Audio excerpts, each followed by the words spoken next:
Naramdaman muna ni Claudia ang panginginig bago pa man niya narinig ang tunog. Ang luma niyang cellphone sa bulsa ng kanyang bestida ay nag-vibrate. Isang halos desperadong pagyanig laban sa kanyang hita. Kinuha niya ito at sa isang mensaheng hindi pamilyar na numero, 2 salita lang ang nakasulat, 2 salitang nagpatigil sa pagtibok ng kanyang puso. Natagpuan kita.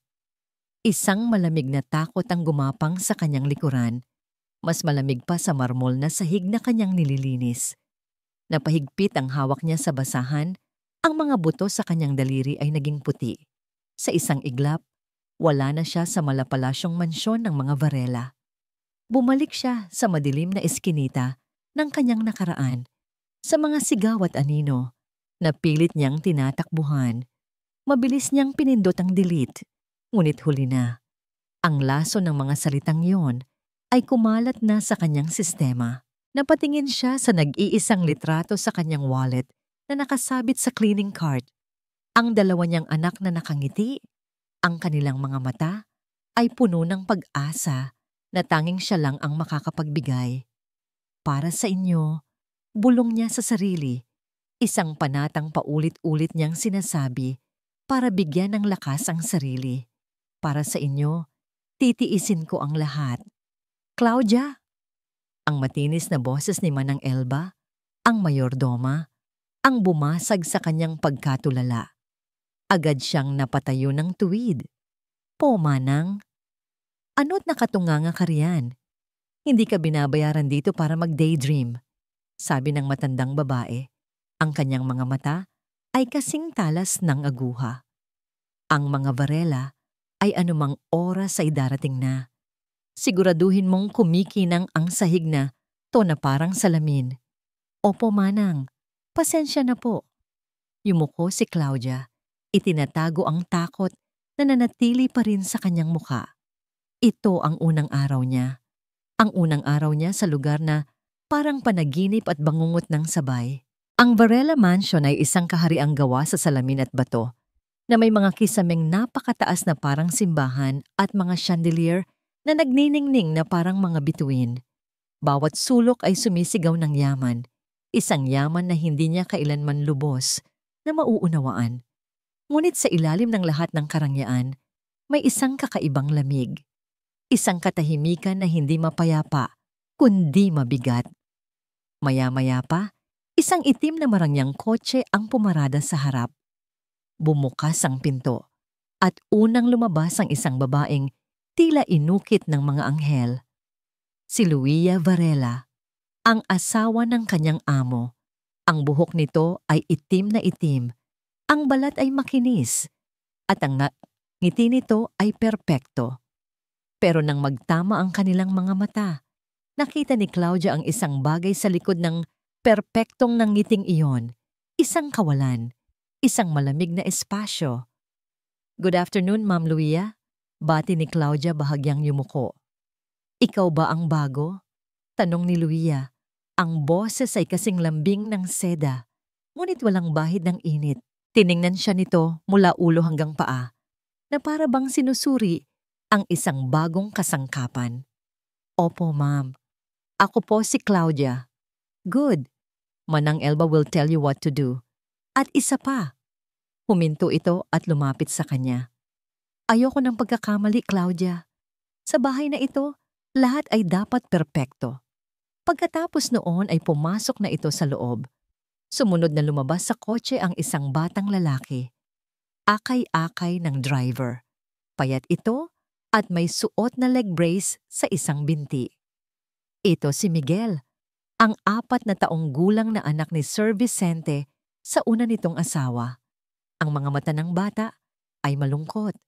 Isang uri ng lungkot na hindi nararapat sa isang musmos na edad. Nang makita niya si Luia na naghihintay sa may pinto, napansin ni Claudia ang bahagyang panginginig ng bata. Para itong isang takot na sisiw na nakakita ng lawin. Miguel, halika na, sabi ni Luia. Ang ngiti ay naroon pa rin, ngunit hindi umaabot sa kanyang mga mata. Magmeryenda ka na.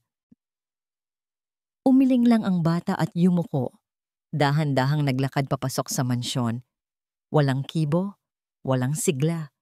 Hinawakan ni Luia ang braso ng bata at kahit na banayad ang pagkakahawak, nakita ni Claudia ang pag-igting ng mga daliri nito sa balat ni Miguel. Isang maliit na detalye, ngunit sapat na para makaramdam ng kaba si Claudia. Biglang tumunog ang cellphone ni Luia. Nang makita kung sino ang tumatawag, agad na nagbago ang kanyang mukha. Nawala ang lamig at napalitan ng isang matamis na ngiti. "Hello, darling?" Sabi niya sa cellphone, ang boses ay puno ng paglalambing. "Yes, kadarating lang namin." "Oo naman, kumain na si Miguel." "Of course, I'm taking very good care of him. You know I love him like my own." Napatingin si Claudia kay Miguel. Nakatayo lang ito sa gilid, nakayuko, parang isang anino, habang ang kanyang madrasta ay nagsisinungaling sa kanyang ama. Nang ibaba ni Luia ang tawag, ang matamis na ngiti sa kanyang labi ay naglaho na parang bula. Humarap siya sa bata. Ang kanyang mukha ay naging isang blankong maskara. "Miguel, pumanik ka na sa kwarto mo. At huwag na huwag kang gagawa ng kalat." Utos niya, ang bawat salita ay may bigat. Walang imik na tumango ang bata at dahan-dahang umakyat sa engrandeng hagdanan. Hila-hila ang kanyang paa na may brace. Hindi ito lumingon. Nagpatuloy si Claudia sa kanyang gawain, pilit na iwinawak sa isip ang kanyang mga nakita. "Trabaho lang ito, Claudia," sabi niya sa sarili. "Huwag kang makialam." Nilinis niya ang sahig ng unang palapag hanggang sa ito'y kumikinang. Pagkatapos ay inutusan siya ni Manang Elba na linisin ang pasilyo sa ikalawang palapag kung saan naroroon ang mga silid-tulugan. Habang nagpupunas siya ng isang malaking plorera, narinig niya ang mahinang boses ni Luia mula sa loob ng silid ni Miguel. Sa una, hindi niya ito pinansin. Ngunit unti-unting lumakas ang boses, nagkakaroon ng talim. "Ano na namang ginawa mo? Bakit basa ang sahig?" Narinig niyang sabi ni Luia. Ang boses ay puno ng pagkainis. Isang mahina at nanginginig na tinig ang sumagot. "Sorry po, Mama Luia. Natapon po yung tubig. Ilang beses ko bang sasabihin sa'yo na mag-ingat ka? Palagi ka nalang pabigat. Wala ka talagang silbi." Napatigil si Claudia. Ang mga salita ay parang mga latigo na humahagupit sa hangin. Narinig niya ang isang hikbi, isang takot na hikbi mula sa isang bata. At pagkatapos, isang tunog na nagpatigil sa pag-ikot ng kanyang mundo. Isang malutong na sampal ang pumunit sa katahimikan. Sinundan ito ng isang nakabibiminging katahimikan. Ang hikbi ni Miguel ay biglang natigil na para bang sinakal. Mas nakakatakot ang katahimikang yon kaysa sa anumang sigaw. Nabitawan ni Claudia ang basahan. Nanlamig ang buo niyang katawan. Bawat hibla ng kanyang pagiging ina ay sumisigaw na tumakbo papasok sa silid na yakapin ang bata, na protektahan ito. Ngunit ang mga salita sa text message kanina ay bumalik sa kanyang isipan. "Natagpuan kita." Ang mga mukha ng kanyang mga anak. Ang pangangailangan niya para sa trabahong ito. Nakatayo siyang parang bato sa labas ng pintuan ng silid ni Miguel.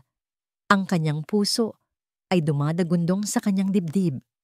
Ang kamay niya ay nanginginig habang dahan-dahan itong umaangat patungo sa seradura. Kakatok ba siya at isusugal ang lahat? O magbubulag-bulagan siya at mabubuhay kasama ang tunog ng sampal na yon sa kanyang isipan habang buhay? Bago pa man makagalaw ang kanyang kamay, bumukas ang pinto. Si Luia Varela ang lumabas. Ang kanyang tindig ay perpekto at kalmado. Walang gusot ang damit. Walang isang hibla ng buhok na wala sa lugar. Kung hindi lang sa kislap ng galit na hindi pa tuluyang nawawala sa kanyang mga mata, aakalain mong wala siyang anumang ginawa. Sa likod niya, sa siwang ng pinto, nakita ni Claudia si Miguel. Nakaupo ito sa sahig, sa tabi ng natapong tubig. Namumula ang isang pisngi nito at may mga butil ng luha na tahimik na dumadaloy sa kanyang mukha. Hawak-hawak nito ang isang maliit na laruang kotse na parang yun ang tanging kakampi niya sa buong mundo.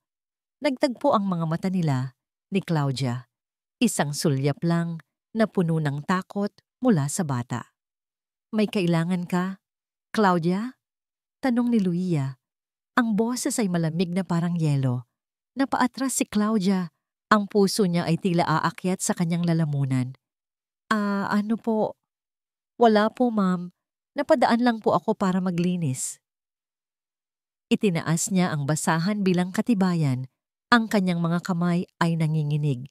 Tiningnan siya ni Luia ng matagal. Isang tingin na tumatagos hanggang sa kanyang kaluluwa.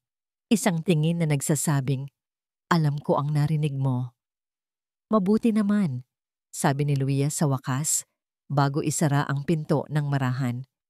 Dahil mas maganda kung ilalagay mo ang iyong atensyon sa trabaho mo at hindi sa mga bagay na hindi mo dapat pinakikialaman. Ang pagkasara ng pinto ay parang isang hatol. Tumalikod si Claudia at naglakad palayo. Ang kanyang mga tuhod ay parang gelatin. Bumalik siya sa kanyang cleaning cart, ang isip ay blanko.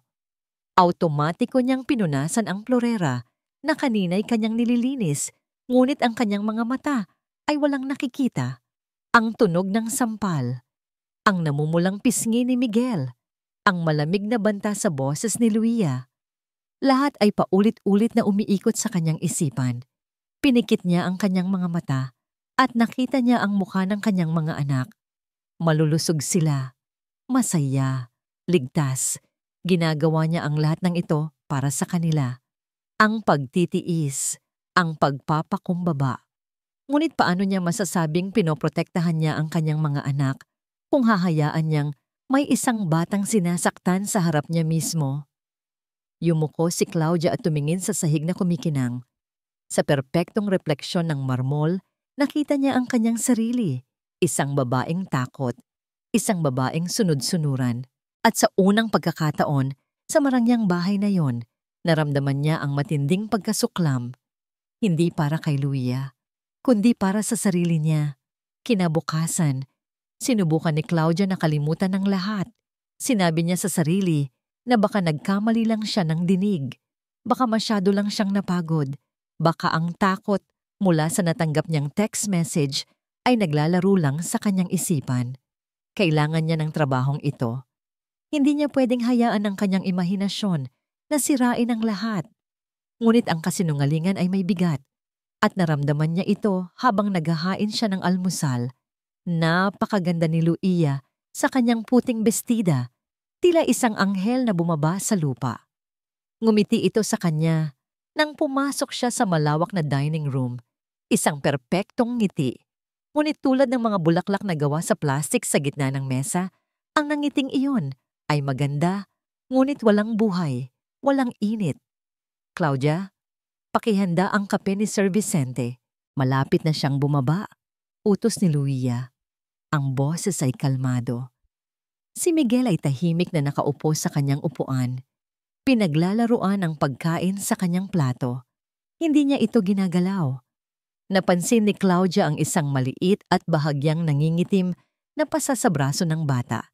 Sa mismong bahagi kung saan hinawakan ito ni Luia kahapon. Kumain ka na, Miguel, sabi ni Luia. Ang tono ay malambing, ngunit may diin. Kailangan mong lumakas.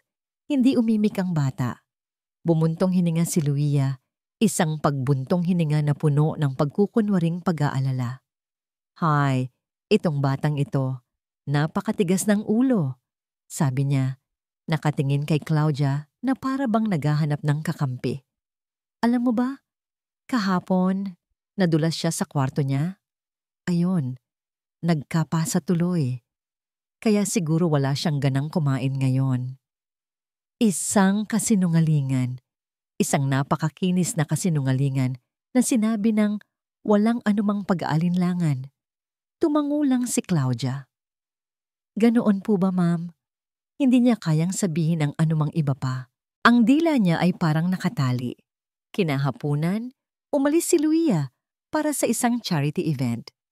Bago umalis, hinalikan niya sa pisngi si Miguel sa harap ni Manang Elba. Isang halik para sa palabas. Nang makaalis ang kotse, agad na bumalik ang bata sa pagiging isang anino. Naiwan si Claudia na naglilinis sa sala. Mula sa kanyang kinatatayuan, nakikita niya si Miguel na nakaupo sa may bintana, nakatingin sa labas, mag-isa. Ang liit-liit niyang tingnan sa gitna ng napakalaking bahay na yon. Hindi na napigilan ni Claudia ang kanyang sarili. Kumuha siya ng isang biskwit mula sa kusina. Itinago ito sa kanyang bulsa at dahan-dahang lumapit sa bata. Miguel? Mahinang tawag niya. Nagulat ang bata at napaurong na parang isang pusang kalye na sanay saktan. "Huwag kang matakot," sabi ni Claudia. Umupo sa sahig para maging kapantay niya. "Hindi kita sasaktan." Itinaas niya ang biskwit. "Gusto mo?" Nag-alinlangan si Miguel. Tiningnan niya ang biskwit, tapos si Claudia, tapos ang pinto, na para bang inaasahan niyang anumang oras ay babalik si Luia. Ngunit sa huli, ang pagiging bata niya ang nanaig. Dahan-dahan niyang kinuha ang biskwit. "Salamat po," bulong niya. Ang boses ay halos hindi marinig. Ngumiti si Claudia, isang tunay na ngiti. "Walang anuman." Naupo sila roon ng tahimik. Kinakain ni Miguel ang biskwit habang si Claudia ay nagmamasid lang. Nang matapos ang bata, may isang nangiti na sumilay sa labi nito. Isang maliit, nahihiya, ngunit totoong nangiti. At sa sandaling iyon, gumaan ang pakiramdam ni Claudia. Para sa ngiting iyon, handa siyang harapin ang anumang panganib. Nang oras na para sa hapunan, napansin ni Claudia na hindi na naman kumakain si Miguel. Nang magkaroon siya ng pagkakataon, nang abala ang lahat sa kusina, kumuha siya ng isang plato at dinala ito sa silid ng bata. "Subukan mo itong kainin," sabi niya. "Masarap ito, paborito ng anak ko." Sa una, umiling si Miguel. Ngunit nang subuan siya ni Claudia, dahan-dahan niyang ibinuka ang kanyang bibig. At sa pagtataka niya, kinain ng bata ang halos kalahati ng kanin at ulam. Kumakain lang pala ito nang maayos kapag wala ang madrasta. Gabi na nang umuwi si Sir Vicente. Mukha siyang pagod mula sa trabaho. Ang kanyang mamahaling suit ay bahagyang lukot. Sinalubong siya ni Luia ng isang matamis na halik. "How was your day, darling?" tanong ni Luia. "Exhausting," sagot ni Vicente. Tinanggal ang kanyang kurbata. "How's Miguel?" "He's fine, a bit quiet today as usual. But he ate his dinner well," sabi ni Luia, isang perpektong asawa na nag-uulat sa kanyang asawa. Dumaan si Vicente sa sala kung saan naglalaro si Miguel. Ginululang niya ang buhok ng anak. "Hey, champ." Iyon lang, walang yakap, walang tanong. Pagkatapos ay umakyat na siya sa kanilang silid, kasunod si Luia. Naiwang nakatingin si Claudia. Ang puso niya ay naninikip. Hindi ba nakikita ni Sir Vicente? O ayaw niya lang talagang makita bago matulog? Dumaan si Claudia sa silid ni Miguel para kunin ang pinagkainan nito. Naabutan niya ang batang mahimbing nang natutulog. Ngunit kahit sa pagtulog, ang mukha nito ay hindi mapayapa. May isang bagay na kumirot sa puso ni Claudia. Inayos niya ang kumot ng bata. Inaplos niya ang buhok nito ng buong pag-iingat. Isang bagay na matagal na sigurong hindi nito naramdaman. "Huwag kang mag-alala," bulong niya. "Nandito lang ako." Bigla, isang anino ang tumakip sa liwanag mula sa pinto. Napaangat ng tingin si Claudia at ang kanyang dugo ay tila nagyelo. Nakatayo roon si Luia. Hindi niya namalayan ang pagdating nito. Ang nangiti na para sa asawa niya kanina ay tuluyan nang nawala. Ang kanyang mukha ay isang malamig at matigas na maskara ng galit. Ang kanyang mga mata ay nagniningas habang nakatitig sa kamay ni Claudia na nakahawak pa sa buhok ni Miguel. "Ano ang ginagawa mo dito, Claudia?" tanong ni Luia. Ang bawat salita ay mababa at puno ng pagbabanta. Naramdaman ni Claudia na nanuyo ang kanyang lalamunan. Agad niyang binawi ang kanyang kamay mula sa buhok ni Miguel na para siyang napaso. "Ma'am, tinitingnan ko lang po kung nilalagnat siya." Palusot niya. Ang kanyang boses ay nanginginig. Isang kilay ni Luia ang tumaas. Dahan-dahan itong lumakad papasok sa silid. Ang bawat hakbang ay may bigat at kapangyarihan. Huminto ito sa pagitan ni Claudia at ng natutulog na bata na parang isang reynang nagbabantay sa kanyang teritoryo. Ako ang kanyang ina, Claudia, sabi ni Luia. Ang boses ay mababa at puno ng kahulugan. Ako ang mag-aalala para sa kanya. Ang trabaho mo ay maglinis. Siguraduhin mong sa susunod, mananatili ka sa trabaho mo. Hindi ito isang pakiusap. Isa itong utos. Isang babala. Opo, ma'am. Pasensya na po. Mabilis na tumayo si Claudia at halos takbuhin ang labas ng silid, dala-dala ang plato. Sa kanyang likuran, naramdaman niya ang matalim na titig ni Luia na nakabaon sa kanyang likod. Kinabukasan, nagsimula ang impyerno. Hindi na ito mga pahiwatig lang. Ang pagtrato sa kanya ni Luia ay naging hayagan na. Sa harap ng ibang mga kasambahay, habang nag-aalmusal sila sa kusina, sinasadyang natabig ni Luia ang tasa ng kape nito. Tumapon ang mainit na likido sa sahig malapit sa paanan ni Claudia. Naku, ang clumsy ko naman, sabi ni Luia. May halong pagkukunwaring pagsisisi. Claudia, pakilinis naman, agad-agad. Ang ibang kasambahay ay nagbabaan ng tingin, nagkukunwaring walang nakita. Naramdaman ni Claudia ang pag-init ng kanyang pisngi sa hiya. Walang salitang lumabas sa kanyang bibig. Kumuha siya ng basahan at lumuhod para punasan ang sahig habang si Luia ay nakatayo roon. Pinapanood siya na may maliit na ngisi sa labi. Ang bawat utos ay may kasamang panunumbat. Ang bawat kilos niya ay binabantayan. Ginawa ni Luia ang lahat para iparamdam sa kanya na siya ay basura. Isang taong walang halaga na maaaring tapak-tapakan anumang oras. Tiniis ni Claudia ang lahat. Kinagat niya ang kanyang labi sa tuwing gusto niyang sumagot. Yumuyuko siya para itago ang galit sa kanyang mga mata. Ginawa niya ito para sa kanyang mga anak. Ginawa niya ito para sa trabaho. Pero isang hapon, habang naglilinis siya sa silid ni Miguel, lahat ay nagbago. Wala si Luia. Nasa lingguhan nitong spa appointment. Tahimik ang buong bahay. Habang inaayos ni Claudia ang kama ng bata, may isang bagay sa ilalim nito ang nakaagaw ng kanyang pansin. Isang piraso ng puting tela. Kinuha niya ito. Isa itong puting sando. Isa sa mga damit pambata ni Miguel. Ngunit sa may bandang dibdib, may isang maliit na mantsa. Isang mantsa ng tuyong dugo. Napahigpit ang hawak niya sa damit. Hindi ito malaki, pero naroon. Hindi maikakaila. Ito ba ay dahil sa pagkakadulas na sinasabi ni Luia? O dahil sa sampal na narinig niya? Ang lahat ng pagtitiis ni Claudia, lahat ng kanyang pagpapakumbaba, ay biglang naglaho na parang alikabok. Ang pumalit dito ay isang nag-aalab na galit. Isang galit ng isang ina na nakakita ng ebidensya ng kalupitan. Nanginginig ang mga kamay niya habang kinukuha ang kanyang luma at gasgas ng cellphone mula sa bulsa. Mabilis niyang kinuhanan ng litrato ang sando na may mantsa ng dugo. Hindi malinaw ang kuha, ngunit sapat na. Isang katibayan. Habang tinitingnan niya ang litrato sa screen, ang alaala ng text message na natanggap niya kahapon ay bumalik. Natagpuan kita. Dati, ang mensaheng iyon ay tungkol sa panganib na nagmumula sa kanyang nakaraan. Ngayon, naramdaman niya na ang panganib ay nasa lahat ng dako, sa labas ng mansyon at lalo na sa loob nito. Ngunit ang takot niya para sa sarili niya ay biglang naging pangalawa na lang sa takot niya para kay Miguel. Hindi na niya kayang manahimik, hindi na niya kayang magbulag-bulagan. Kung hahayaan niyang may mangyaring masama sa batang ito, paano pa niya haharapin ang sarili niyang mga anak?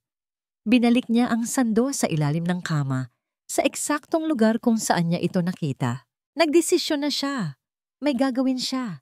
Hinintay niya ang pagbabalik ni Sir Vicente. Hindi siya umuwi sa kanyang kwarto kahit tapos na ang oras ng kanyang trabaho.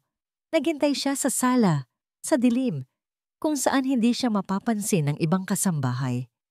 Ang bawat tiktak ng malaking orasan sa dingding ay parang martilyo sa kanyang dibdib. Narinig niya ang ugong ng sasakyan ni Sir Vicente sa labas, ang pagbukas ng pinto.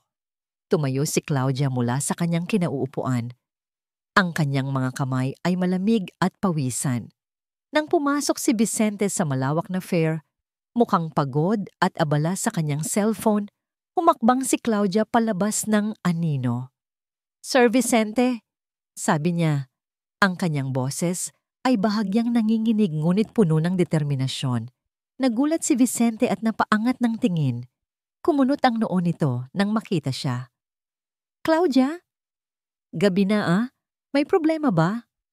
Huminga ng malalim si Claudia.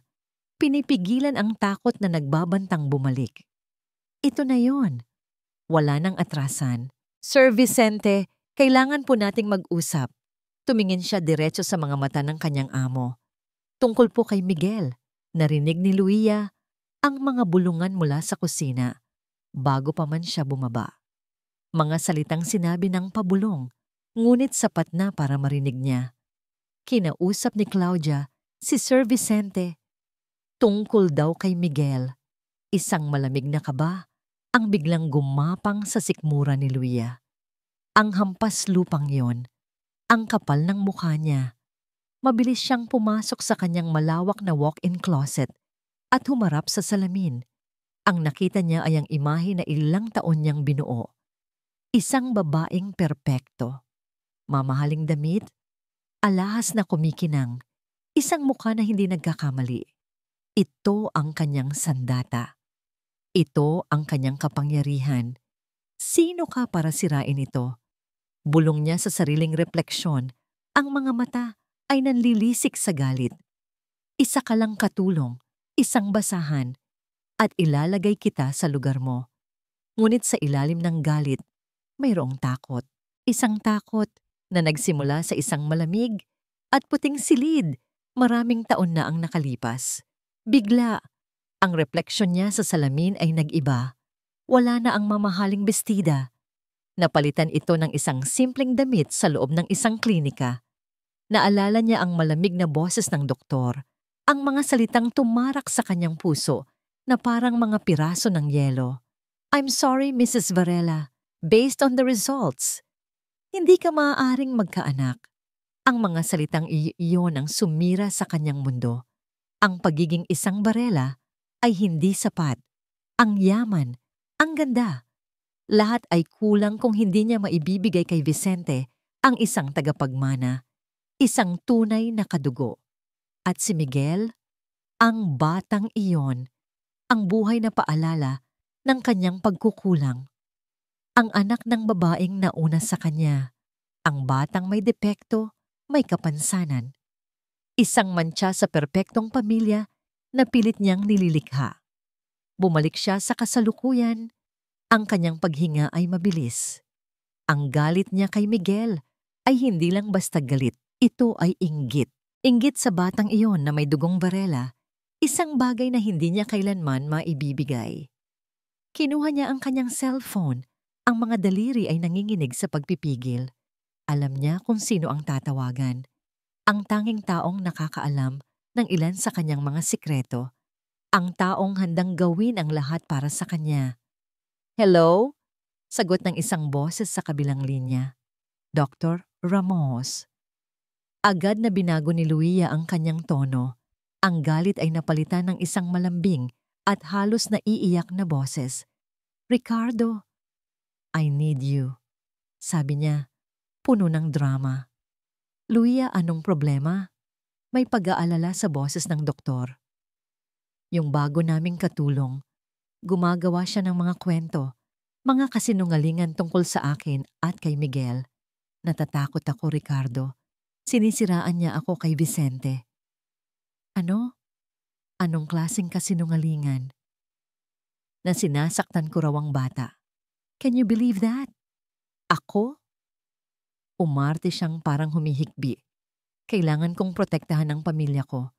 Kailangan kitang tulungan, Ricardo. Para sa atin." Ang mga salitang "para sa atin" ay isang laso na may halong pangako. Narinig niya ang pag-aalangan ng doktor, ngunit alam niyang bibigay ito. Palagi itong bumibigay. "Sige," sabi nito sa wakas. "Ano ang kailangan mong gawin ko?" Ngumiti si Luia.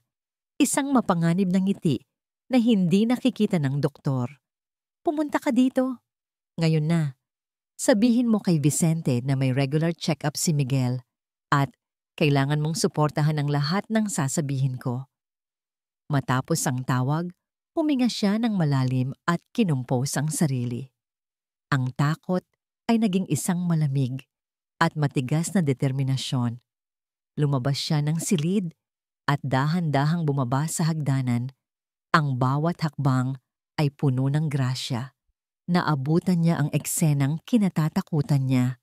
Si Claudia, nakatayo sa harap ni Vicente, ang mukha ay puno ng sinseridad. At si Vicente, nakikinig.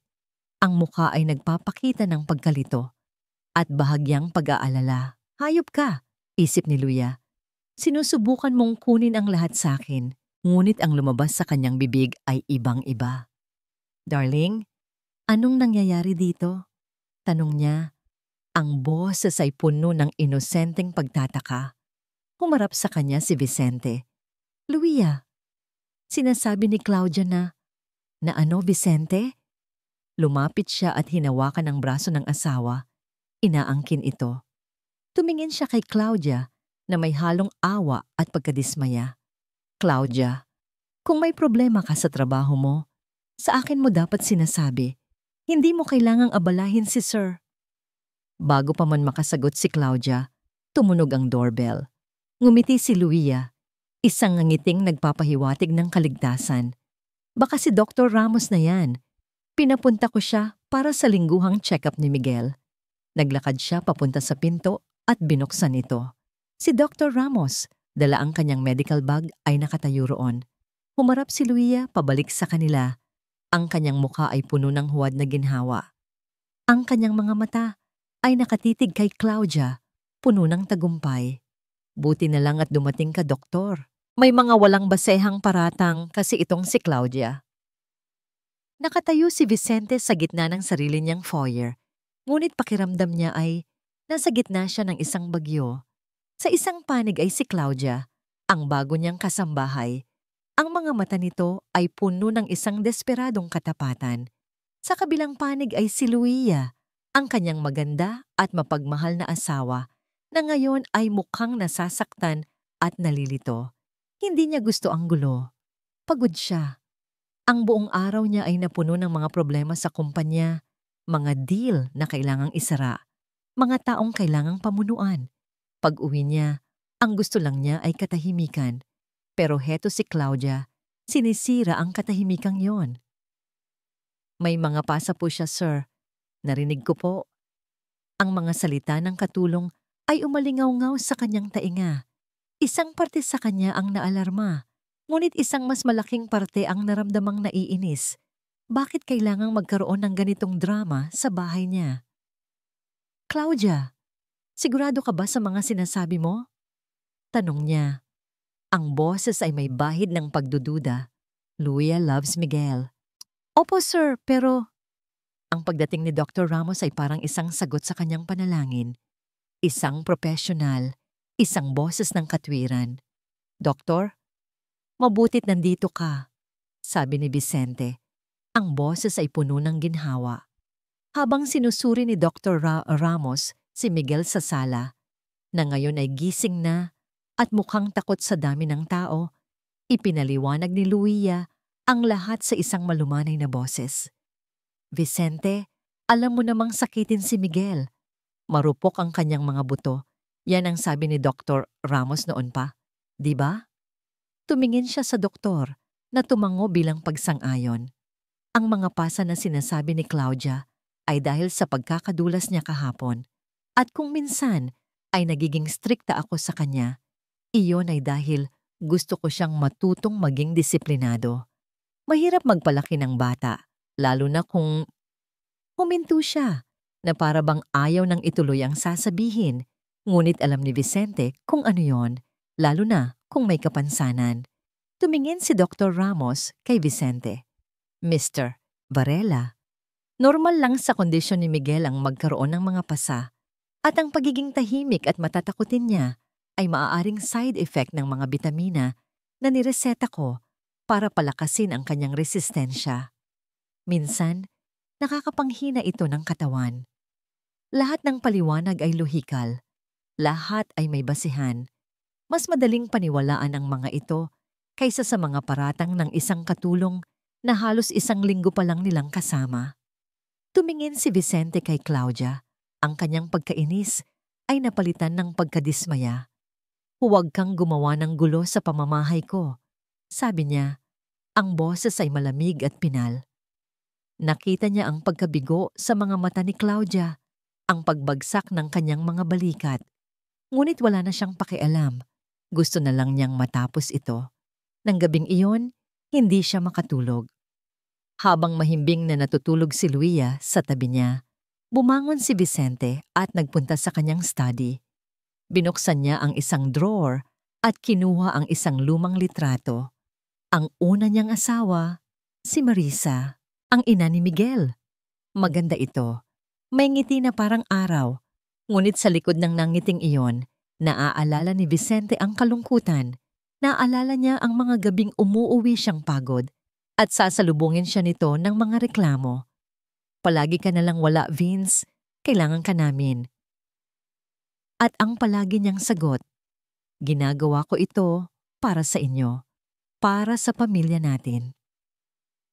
Isang araw, umuwi siya at nadatnan na lang niya itong wala ng buhay. Ang opisyal na sinabi sa lahat ay atake sa puso. Ngunit alam niya ang totoo. Nakita niya ang walang lamang bote ng sleeping pills, isang liham na puno ng kalungkutan at pagsisisi. Isang liham na nagsasabing hindi na niya kaya ang kalungkutan. Isinara niya ang drawer nang may puwersa. Ang pakiramdam ng pagkakasala ay parang laso na nanunuot sa kanyang mga ugat. Dahil sa abala niya sa pagpapalago ng kanilang yaman, hindi niya nakita na unti-unting namamatay ang kanyang asawa sa kalungkutan. At si Miguel, ang bunga ng kanilang pagmamahalan, ay naging isang buhay na paalala ng kanyang pinakamalaking kabiguan. Kaya't iniiwasan niya ito. Iniiwasan niyang mapalapit dito. Inilagay niya ang isang pader sa pagitan nila at hinayaan niyang si Luia ang mag-alaga. Umaasang sa ganoong paraan ay maitatama niya ang kanyang mga pagkakamali. Ang paniwalaan si Claudia ay nangangahulugang aminin na nagkamali na naman siya, na pinabayaan na naman niya ang isang taong dapat niyang protektahan. Mas madaling maniwala sa kasinungalingan. Mas madaling maniwala na ang lahat ay perpekto. Bumalik siya sa silid tulugan. Bago humiga, sumilip siya sa silid ni Miguel. Nakita niya ang bata na mahimbing na natutulog. Isang maliit na figura sa malaking kama.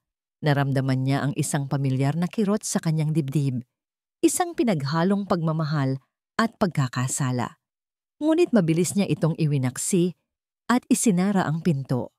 Kinaumagahan, bago siya umalis papuntang opisina, tinawag niya si Claudia. "Gusto kong humingi ka ng tawad kay Ma'am Luia," sabi niya. Ang boses ay walang emosyon. "At gusto kong malaman mo na binibigyan kita ng isang huling pagkakataon." Tumingin siya sa mga mata nito. "Isa pang pagkakamali at mapipilitan akong tanggalin ka sa trabaho." Ang mga salita ni Vicente ay parang isang pader na humarang sa daan ni Claudia. Isa pang pagkakamali. Sa sumunod na mga araw, naging anino si Claudia sa loob ng mansyon. Ginawa niya ang kanyang trabaho nang walang imik. Iniwasan ang mga mata ni Luia. At higit sa lahat, pinanatili ang distansya mula kay Miguel. Bawat ngiti ng bata na hindi niya masagot ay parang isang karayom na tumutusok sa kanyang puso. Ang pagpapakumbaba ay isang mabigat na baluti. Ngunit isang hapon, habang naglilinis siya sa playroom, nakikita niya si Miguel na sinusubukang abutin ng isang laruan sa mataas na estante. Dahil sa brace sa kanyang binti, nahihirapan itong tumayo ng tuwid. Bigla itong nawalan ng balanse at natumba. Ang ulo nito ay bahagyang tumama sa gilid ng isang mesang kahoy. Hindi ito malakas na pagkakabagsak, ngunit umiyak ang bata. Isang iyak na hindi dahil sa sakit, kundi dahil sa pagkabigo. Agad na tumakbo si Claudia at binuhat ito. "Okay ka lang, Miguel? Saan ang masakit?" Umiling lang ang bata at yumakap sa leeg niya. Ang maliliit na katawan nito ay nanginginig. Sa sandaling iyon, ang lahat ng pader na itinayo ni Claudia ay gumuho. Ang pagiging ina niya ang nanaig. Hindi niya na kayang magpanggap. Hindi niya kayang talikuran ng batang ito. Kinagabihan, habang nakahiga sa kanyang maliit na silid, isang desperadong ideya ang nabuo sa kanyang isipan. Isang ideya na mapanganib at maaaring maging dahilan ng kanyang pagkasira. Ang luma niyang cellphone. Mayroon itong video recorder. Kinabukasan, nanginginig ang kanyang mga kamay habang isinasagawa ang plano. Alam niyang palaging pinaglalaro ni Luia si Miguel sa playroom pagkatapos ng tanghalian, isang bonding time na para lang sa palabas kapag may ibang tao. Pumasok siya sa playroom bago sila dumating. Nagkunwaring nag-aayos ng mga laruan. Kinuha niya ang kanyang cellphone, pinindot ang record, at maingat na itinago sa likod ng isang malaking pot ng indoor plant. Ang kamera ay nakatutok sa gitna ng silid. Ang puso niya ay gustong kumawala sa kanyang dibdib habang papalabas siya ng silid. Itinuon niya ang sarili sa ibang mga gawain, ngunit ang kanyang pandinig ay nasa playroom. Narinig niya ang pagpasok ni Luia at Miguel. Sa una ay narinig niya ang boses ni Luia na kalmado, halos matamis. Nagtatanong kung anong gusto nitong laruin. Ngunit unti-unti, narinig niya ang pagbabago sa tono. "Hindi yan, Miguel. Bakit ba ang burara mo? Itayo mo yung mga blocks ng maayos." Isang tunog ng mga laruang bumabagsak. "Ano ba? Huwag mong hawakan yan. Masisira mo lang. Wala ka talagang ginagawang tama." Ang boses ni Luia ay naging matinis at puno ng galit. Sinundan ito ng yak ni Miguel. Ang bawat salita, bawat tunog, ay parang mga kutsilyong humihiwa sa puso ni Claudia. Ngunit pinilit niyang huwag kumilos. "Magtiis ka," bulong niya sa sarili. "Kailangan mo ng ebidensya." Pagkaraan ng ilang minuto na parang habambuhay, narinig niyang may papalabas sa playroom. Nagtago siya sa kabilang pasilyo. Nakita niyang hila-hila ni Luia si Miguel sa braso. Ang mukha ng bata ay basang-basa sa luha. "Tumigil ka sa pag-iyak," singal ni Luia. "Kung hindi, malilintikan ka talaga sa akin." Nang mawala na sila sa paningin, halos liparin ni Claudia ang playroom. Nanginginig niyang kinuha ang cellphone at pinindot ang stop. Nakahinga siya ng maluwag. Tagumpay. Hinintay niya ang pag-uwi ni Vicente. Hindi na siya naghintay sa dilim. Sinalubong niya ito sa may pinto. Ang cellphone ay mahigpit na hawak sa kanyang kamay. "Sir Vicente, pakiusap po. Panoorin niyo po ito." Sa una, naiinis na tumanggi si Vicente. Ngunit sa desperasyon sa mukha ni Claudia, kinuha rin niya ang cellphone. Habang pinapanood niya ang video, nakita ni Claudia ang pagbabago sa kanyang mukha. Ang pagkainis ay napalitan ng pagkalito. Pagkatapos ay gulat. At sa huli, isang madilim na galit. Ang marinig ang boses ni Luia. Ang asawa niya na kilala niyang malambing, na puno ng ganoong klaseng bagsik, ay isang sampal sa katotohanan. "Luia!" Sigaw ni Vicente. Ang boses ay umalingaw-ngaw sa buong mansyon. Bumaba si Luia mula sa itaas. Ang mukha ay nagpapakita ng inosenteng pagtataka. "Yes, darling, anong problema?" Hindi sumagot si Vicente. Ipinakita lang niya ang cellphone sa asawa.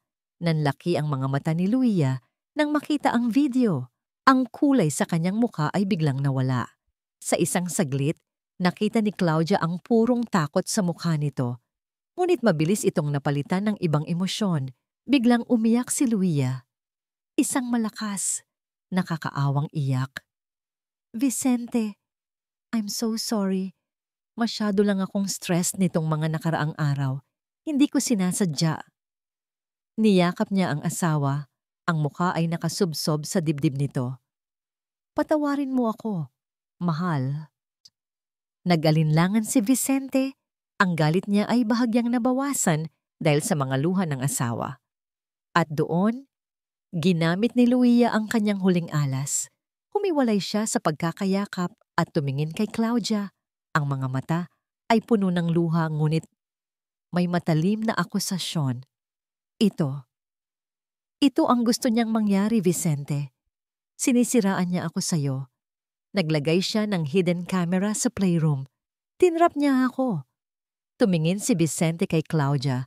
Ang pagdududa ay bumabalik sa kanyang mukha. Hindi po totoo yan, sir. Ginawa ko lang po. At alam mo ba kung bakit niya ito ginagawa, Vicente? Putol ni Luia. Ang boses ay tumataas. Ibinaba niya ang kanyang boses na para bang magsasabi ng isang madilim na sikreto.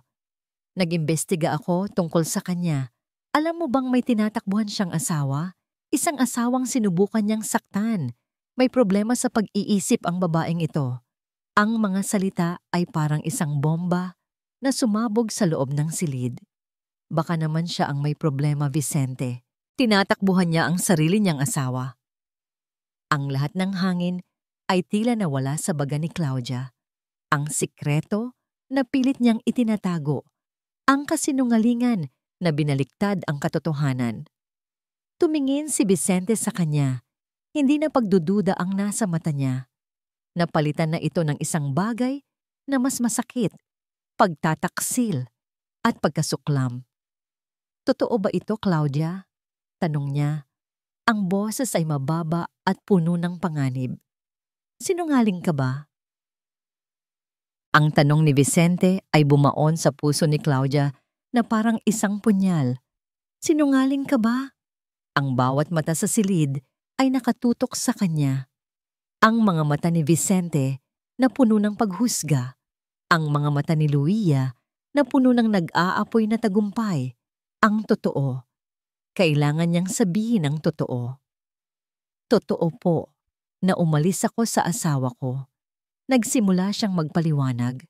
Ang kanyang boses ay nanginginig at puno ng pait ng nakaraan. Pero umalis po ako dahil sinasaktan niya ako. Araw-araw po, sir. Binubugbog niya ako. Tinakasan ko siya para iligtas ang mga anak ko at ang sarili ko. Ang mga salita ay lumabas na parang isang agos mula sa isang nasirang dam. Ang lahat ng sakit at takot na matagal niyang kinimkim ay biglang bumuhos. Ngunit ang kanyang katotohanan ay parang hangin lang sa pandinig ni Vicente. Ang isip nito ay nalason na ng mga kasinungalingan ni Luia. Ang nakita lang niya ay isang babaeng may magulong nakaraan, isang babaeng umamin na may tinatakbuhan, isang babaeng naglagay ng hidden camera sa loob ng kanyang bahay. Hindi ko alam kung ano ang paniniwalaan ko sa iyo, Claudia. Malamig na sabi ni Vicente. Ang paraan ng pagbigkas niya sa pangalan niya ay parang isang insulto. Pero ang alam ko ay nilabag mo ang tiwala ko. Nilabag mo ang privacy ng pamilya ko. Pero sir, si Miguel po. Pakiusap ni Claudia. Ang mga luha ay nagsisimula nang mamuo sa kanyang mga mata. Ginawa ko lang po iyon para sa kanya. Si Miguel ay may ina na nag-aalaga sa kanya. Sagot ni Vicente. Ang boses ay tumaas. Tinuro niya si Luia na nakatayo sa likod niya. Umiiyak pa rin ng tahimik. Ang perpektong imahe ng isang biktima. Nagkamali siya, oo. Pero inamin niya iyon. Ikaw? Nagsinungaling ka mula pa sa simula. Ang bawat salita ay isang dagok. Naramdaman ni Claudia ang pagbigat ng kanyang dibdib. Ang hirap sa paghinga. Paano nangyari ito? Paano nabaliktad ang lahat? Ayoko nang makita pa ang pagmumukha mo sa bahay na ito, deklara ni Vicente. Ang kanyang boses ay pinal at walang awa. Kunin mo ang mga gamit mo. Bukas ng umaga, umalis ka na. Vicente, bulong ni Luia na para bang sinusubukang magpakita ng awa. Masyado ka namang... Hindi, Luia. Tama na. Putol ni Vicente. Kailangan nating alisin ang gulo sa bahay na ito. Tumingin siya ulit kay Claudia. Ang mga mata ay walang anumang emosyon. Tapos na tayo. Pagkatapos noon ay tumalikod na siya at inakayang umiiyak na si Luia paakyat sa hagdanan. Iniwan si Claudia na nakatayong mag-isa sa gitna ng malawak at malamig na sala. Parang gumuho ang mundo niya. Wala sa sariling naglakad si Claudia pabalik sa kanyang maliit na silid sa servants' quarters. Ang bawat hakbang ay parang may pabigat na 1,000 kilo. Umupo siya sa gilid ng kanyang kama at doon, sa katahimikan ng kanyang kwarto, tuluyan ng bumuhos ang kanyang mga luha. Nabigo siya. Hindi niya naprotektahan si Miguel. Ang tanging nagawa niya ay palalain ang sitwasyon. Ngayon, sino na ang magbabantay sa bata? Sino na ang palihim na magpapakain dito? Sino na ang mag-aayos ng kumot nito sa gabi? At paano na ang sarili niyang mga anak? Ang trabahong ito, ang tanging pag-asa nila. Ngayon wala na. Babalik na naman sila sa wala. Babalik na naman sila sa pagtatago. Kinuha niya ang kanyang wallet at tiningnan ang litrato ng kanyang mga anak. Ang kanilang mga nakangiting muka ay parang isang panunumbat. Patawarin niyo si nanay. Hikbi niya. Nabigo ako. Habang nanginginig niyang ibinabalik ang wallet, isang bagay ang nahulog mula sa kanyang bulsa. Ang cellphone niya. Ang ebidensya na naging dahilan ng kanyang pagbagsak. Pinunasan niya ang kanyang mga luha at pinulot ito. Nag-scroll siya sa kanyang mga litrato, tinitingnan ang malabong kuhang larawan ng sandong may dugo. Pagkatapos ay pinanood niya ulit ang video. Narinig niya ang sigaw ni Luia. Ang yak ni Miguel. Wala na siyang magagawa. Talunan na siya. Nagsimula na siyang mag-impake. Inilabas niya ang kanyang mga damit mula sa maliit na aparador. Habang inaangat niya ang isang hilera ng mga damit, may isang maliit na bote ng gamot na sumabit at nahulog sa sahig. Gumulong ito sa ilalim ng kama. Iyon ang bitamina ni Miguel. Kinuha niya ito kanina mula sa banyo ng bata para ibigay dito. Ngunit dahil sa mga nangyari, tuluyan na niyang nakalimutan. Lumuhod siya para kunin ito. Sa pagkakabagsak, bahagyang bumukas ang takip ng bote at ilang puting tableta ang gumulong palabas. Pinulot niya ang mga ito. At doon, sa liwanag ng nag-iisang bombilya sa kanyang silid, napansin niya ang isang bagay na kakaiba. Walang anumang marka sa mga tableta. Walang pangalan ng brand, walang numero. Mga puting bilog lang na walang pagkakakilanlan. Tiningnan niya ang bote. Ang pangalan ng gamot ay isinulat lang ng kamay sa isang puting label na idinikit. Hindi ito mukhang opisyal. Hindi ito mukhang galing sa isang lehitimong parmasya. Kumunot ang noo ni Claudia. Parang may mali. Isang maliit, halos hindi maririnig na tinig ng pagdududa ang nagsimulang bumulong sa kanyang isipan na puno ng kawalan ng pag-asa. Naging mahaba ang gabi para kay Vicente. Matapos niyang paalisin si Claudia, naramdaman niya ang isang panandaliang ginhawa. Ang gulo ay natapos na. Ang katahimikan ay naibalik na. Ngunit habang lumalalim ang gabi, ang katahimikan ay naging isang mabigat na kumot na unti-unting sumasakal sa kanya. She deserved it, Vicente, sabi ni Luia habang nakahiga sila sa kama. Ang ulo nito ay nakasandal sa kanyang dibdib. Hindi mo alam kung gaano ako natakot. Paano kung may masama siyang gawin sa atin? Tama ka, sagot ni Vicente. Ngunit ang kanyang mga salita ay walang bigat. Pumikit siya. Ngunit ang nakikita niya ay hindi ang mukha ni Luia. Ang nakikita niya ay ang video sa cellphone ni Claudia. Ang galit sa boses ng kanyang asawa. Ang takot sa yak ni Miguel. Masyado lang akong stressed. Iyon ang sinabi ni Luia. Siguro ay nag-overreact lang si Claudia. Siguro ay tama ang ginawa niya. Sinubukan niyang kumbinsihin ang sarili. Ngunit ang imahe ni Miguel, ang kalungkutan sa mga mata nito, ay hindi maalis sa kanyang isipan. Kinaumagahan, linggo, walang pasok. Sinubukan niyang bumawi. Pagkatapos ng almusal, niyaya niya si Miguel na maglaro sa hardin. Halika, champ. Tayo ang maglaro, sabi niya. Sinisikap na maging masigla. Ngunit nang akmang hahawakan niya ang kamay ng anak, napansin niya ang bahagyang pag-urong nito. Ang parehong pag-urong na nakita niya noong unang araw ni Claudia. Isang kilos na hindi niya pinansin noon, ngunit ngayon ay tila isang malakas na alarmang tumutunog sa kanyang ulo. Naglaro sila, ngunit may isang pader na hindi niya kayang sirain. Si Miguel ay tahimik, sumasagot lang kapag tinatanong at hindi tumitingin sa kanyang mga mata para siyang naglalaro kasama ang isang estranghero. Habang nagpapahinga sila, lumapit si Luia na may dalang isang basong tubig at isang tableta. "Miguel, oras na para sa bitamina mo." "Ayoko po," mahinang sabi ng bata. "Huwag matigas ang ulo. Kailangan mo ito para lumakas ka," sabi ni Luia. Ang ngangiti sa kanyang labi ay hindi umaabot sa kanyang mga mata. Pilit niyang ipinainom ang gamot sa bata. Pinanood sila ni Vicente. May isang bagay sa eksenang yon na bumagabag sa kanya, isang bagay na mali. Nang hapon na yon, habang nag-iisip siya sa kanyang study, naalala niya ang isang bagay. Ang lumang journal ng kanyang yumaong asawa, si Marisa. Matagal na niya itong hindi binubuklat dahil sa sakit na dulot nito. Nanginginig ang kamay niya habang binubuksan ng drawer at kinukuha ang maliit na kwaderno. Binuklat niya ang mga pahina. October 12. Hindi na naman umuwi si Vince para sa hapunan. Sabi niya, may meeting. Palagi na lang may meeting.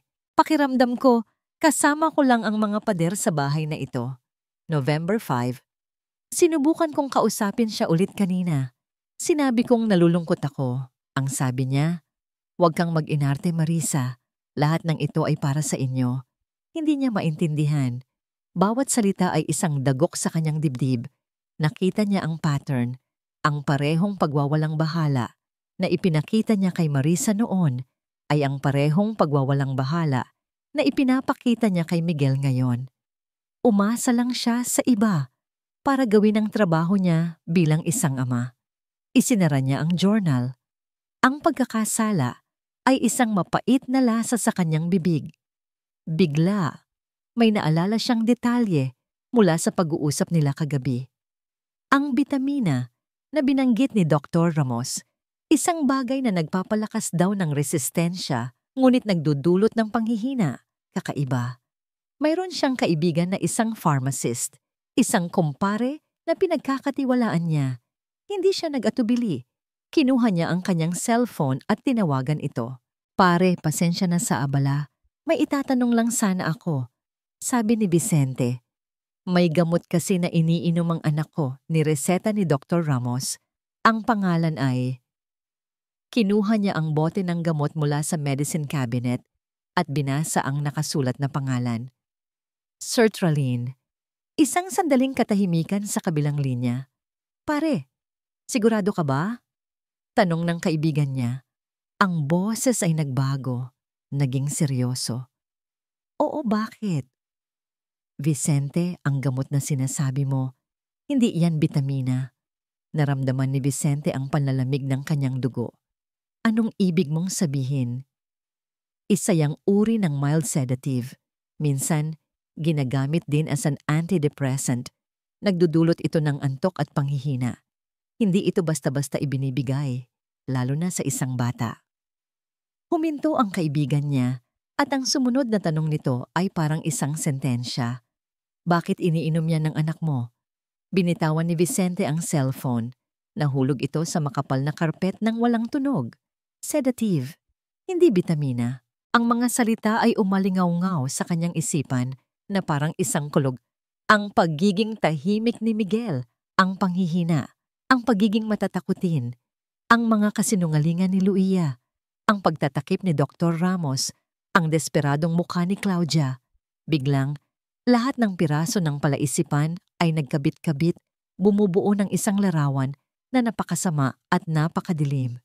Nakatayo si Claudia sa gitna ng kanyang maliit na silid.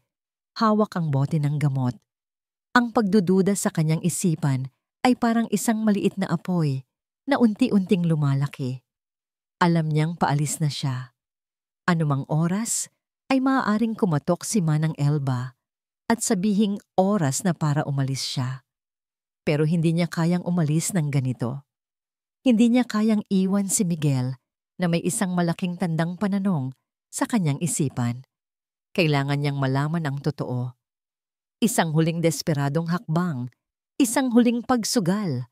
Alam niyang wala na si Luia sa silid nito. Narinig niya itong bumaba kanina para makipag-usap sa hardinero. Ang study room nito, ang lugar na pinagbabawalan ang lahat na pumasok maliban sa kanya. Kung meron man itong itinatago, malamang ay naroroon. Ang kanyang puso ay dumadagundong na parang tambol habang tahimik siyang naglalakad sa pasilyo. Ang bawat anino ay tila isang kaaway. Ang bawat ugong ng aircon ay parang isang sigaw. Maingat niyang pinihit ang seradura ng study room. Hindi ito nakalock. Pumasok siya at marahang isinara ang pinto. Ang silid ay amoy mamahaling pabango at papel. Napakalinis, napakaorganisado. Isang perpektong silid para sa isang perpektong babae. Saan siya magsisimula? Binuksan niya ang mga drawer ng malaking lamesang gawa sa mahogany.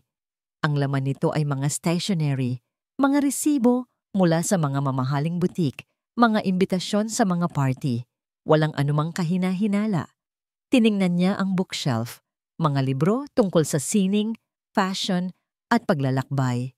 Ang oras ay tumatakbo. Anumang oras ay maaaring bumalik si Luia. Nagsimulang pagpawisan ang kanyang mga kamay. Mag-isip ka, Claudia.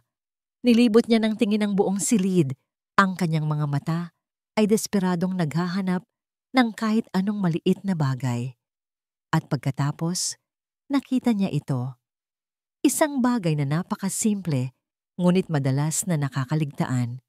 Ang basurahan. Isang maliit na basket na yari sa wicker sa tabi ng lamesa. Halos walang laman.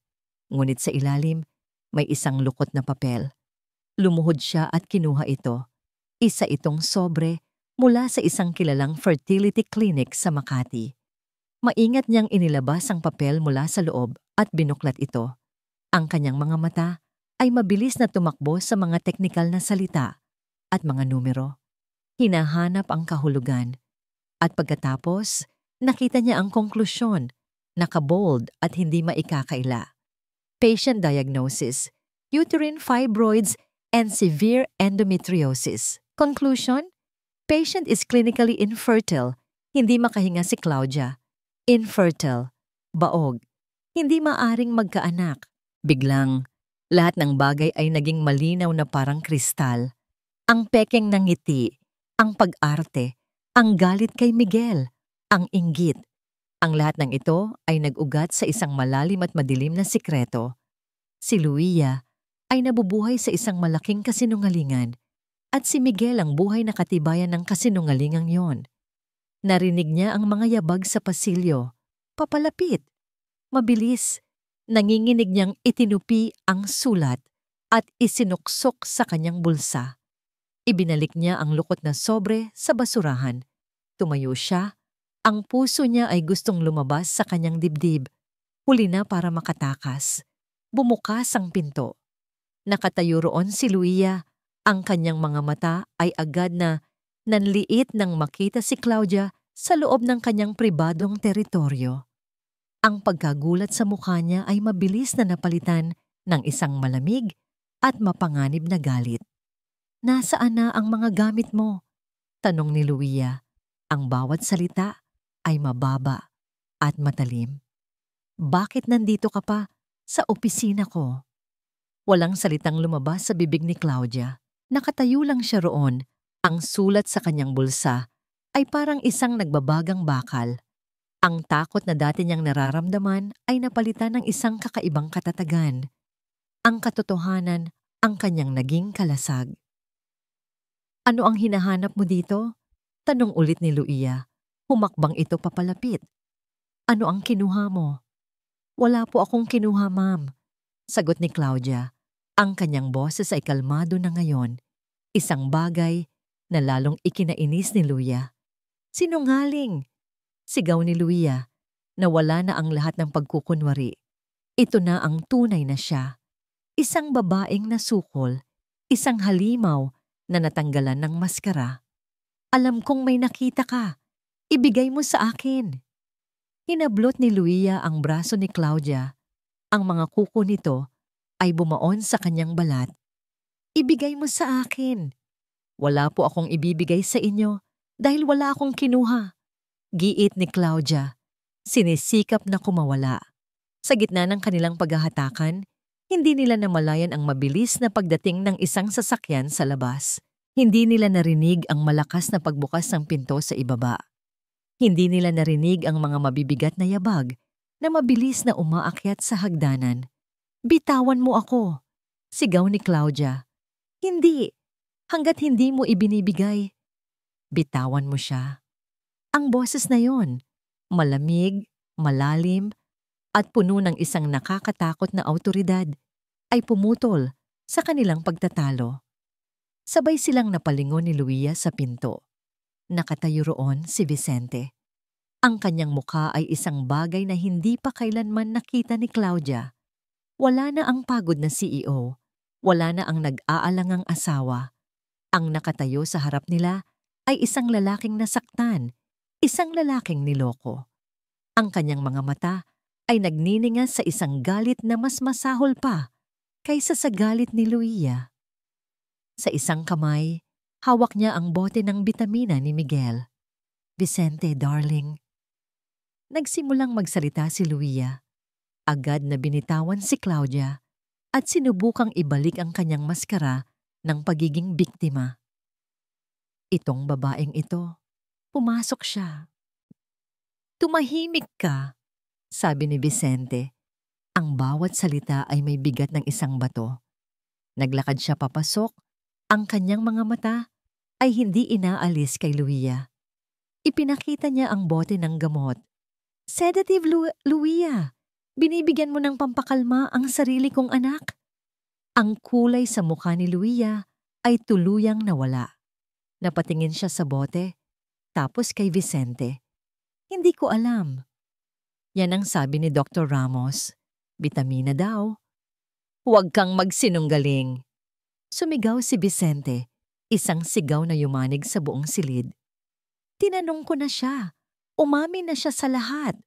Napaurong si Luia na parabang sinampal. Ang kanyang mga mata ay puno ng pagkasindak. Ngayon, si Claudia naman ang humakbang. Nanginginig ang kamay niyang kinuha ang sulat mula sa kanyang bulsa.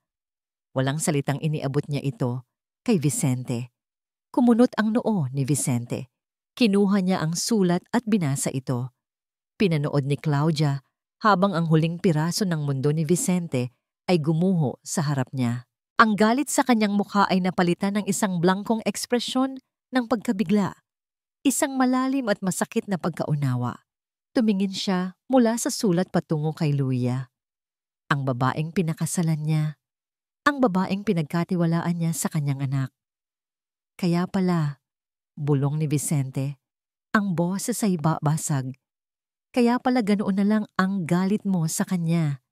Dahil ipinapaalala niya sa'yo ang lahat ng bagay na hindi mo kayang maging. Hindi, Vicente. Pakinggan mo ako. Nagmakaawa si Luia. Lumuluhod na ngayon sa sahig. Humahawak sa pantalon ng asawa. Ngunit hindi na siya tinitingnan ni Vicente. Ang kanyang mga mata ay nakatingin na kay Claudia. Isang tingin na puno ng pagsisisi, hiya, at isang bagay na hindi pa niya nakita dati. Pasasalamat. Labas, mahinang sabi ni Vicente. Nakatingin pa rin kay Claudia, ngunit ang salita ay para kay Luia. Ano? Sinabi ko, lumabas ka, ulit ni Vicente. Ang boses ay mas malakas na ngayon. Kunin mo ang mga gamit mo at lumayas ka sa pamamahay ko ngayon din. Ang mga sumunod na sandali ay isang malabong pagkakasunod-sunod ng mga pangyayari para kay Claudia. Ang pagtangis at pagmamakaawa ni Luia, ang pagtawag ni Vicente sa mga gwardiya, ang marahas ngunit tahimik na pag-escort kay Luia palabas ng mansyon, dala ang lahat ng kasinungalingan nito. Nang sa wakas ay tumahimik na ang lahat.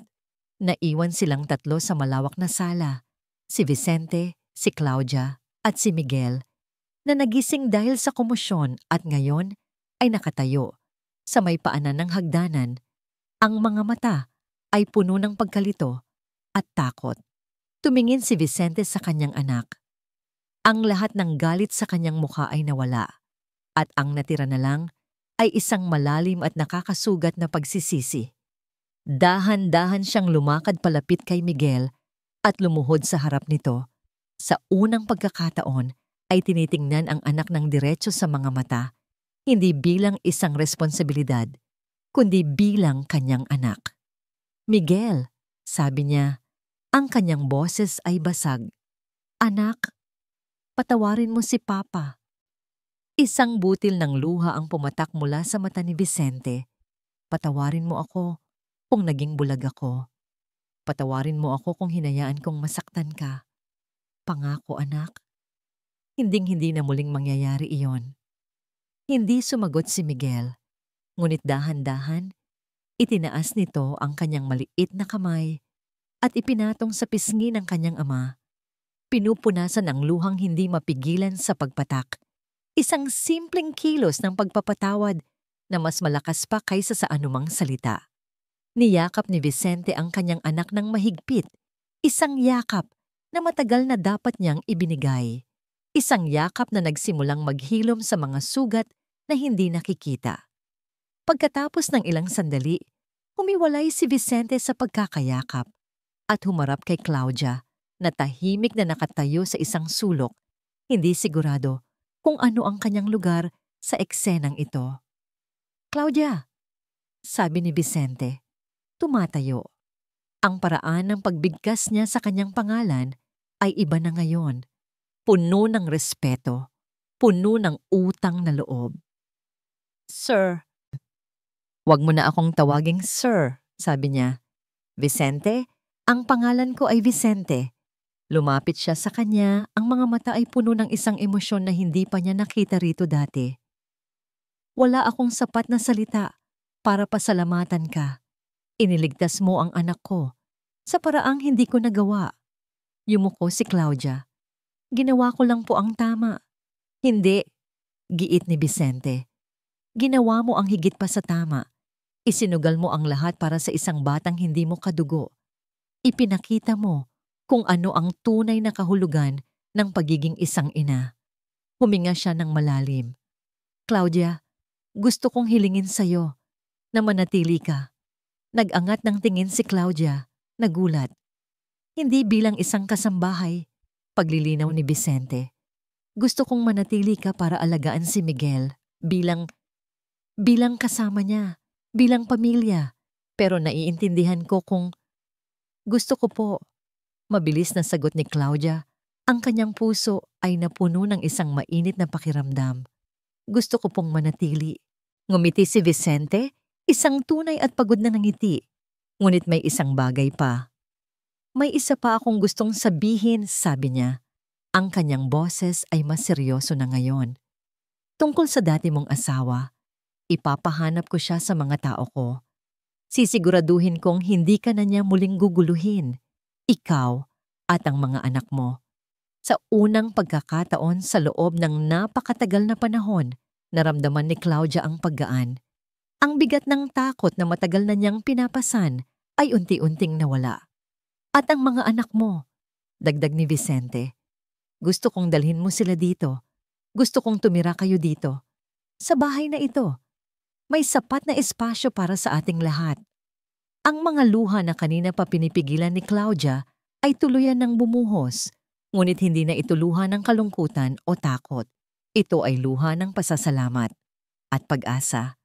Makalipas ang 6 na buwan, ang Varela Mansion ay ibang-iba na. Ang dating malamig at tahimik na mga pasilyo ay puno na ngayon ng tawanan ng mga bata. Ang mga anak ni Claudia ay naghahabulan sa malawak na hardin, kasama ang isang masayahin at masiglang si Miguel, na ngayon ay halos hindi na kailangan ng kanyang leg brace. Nakatayo si Claudia sa may veranda. Pinapanood sila. Sa kanyang tabi ay si Vicente. Hindi na nakasuot ng mamahaling suit, kundi isang simpleng polo shirt lang. "Mama!" sigaw ni Miguel, kumakaway mula sa hardin. Automatikong napangiti si Claudia. Ang salitang iyon, na sa simula ay nag-aalangan pa si Miguel na sabihin, ay naging musika na sa kanyang pandinig. "Mukhang masaya sila," sabi ni Vicente. "Opo," sagot ni Claudia. "Lahat tayo."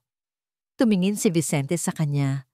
Ang kanyang mga mata ay puno ng init at paghanga. Sa loob ng 6 na buwan, ang kanilang relasyon ay lumalim.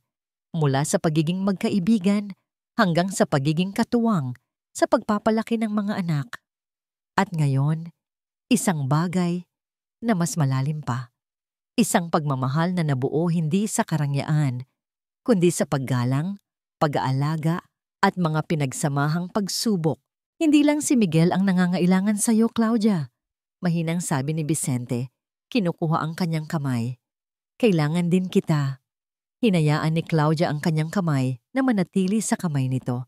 Pakiramdam niya ay tama. Pakiramdam niya ay nasa bahay na siya. Pagkasama nilang pinanood ang paglubog ng araw, ang ginintuang liwanag nito ay nagbibigay kulay sa mga mukha ng kanilang mga anak. Ang dating ginintuang hawla ay naging isang tunay na tahanan na binuo hindi ng pera, kundi ng isang pamilyang pinagbuklod ng pag-ibig, sakripisyo, at pangalawang pagkakataon.